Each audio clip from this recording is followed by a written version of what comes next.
హే family, నేను మీషో నుంచి ఇంకొక ప్రోడక్ట్ ఆర్డర్ చేశాను. సో నేను మీకు ఆల్రెడీ ఒక వీడియోలో పోస్ట్ చేశాను ఏంటంటే క్వాలిటీ బాగా రాలేదు, ఆ సెల్లర్ నుంచి తీసుకోవద్దని. సో మీషోలోనే మళ్ళీ నేను ఇంకొక సెల్లర్ నుంచి ఆర్డర్ చేశాను. క్వాలిటీ మాత్రం ఎంత బాగా వచ్చిందంటే నాకు చాలా చాలా నచ్చింది. సో నేను అనుకున్న సేమ్ క్వాలిటీతో వస్తుందో ఏమో అని చాలా భయపడ్డా, బట్ సూపర్గా వచ్చింది.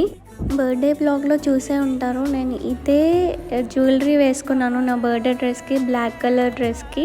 చాలా అంటే చాలా బాగా సూట్ అయింది. నేను లాస్ట్లో పిక్చర్ కూడా యాడ్ చేస్తాను, చెక్ చేయండి. అండ్ ఆల్సో నేను ఒక వర్స్ట్ ప్రోడక్ట్ వచ్చింది అని చెప్పాను కదా, అది కూడా నేను ఇక్కడ ట్యాగ్ చేస్తాను, వెళ్ళి చెక్ చేయండి దానికి దీనికి డిఫరెన్స్ ఏంటి ఉందా లేదా అని. నేను కమ్యూనిటీ పోస్ట్లో లింక్ పోస్ట్ చేస్తాను, మీరు చెక్ చేయండి. అండ్ మన ఛానల్ని సబ్స్క్రైబ్ చేసుకోవడం మాత్రం మర్చిపోవద్దు.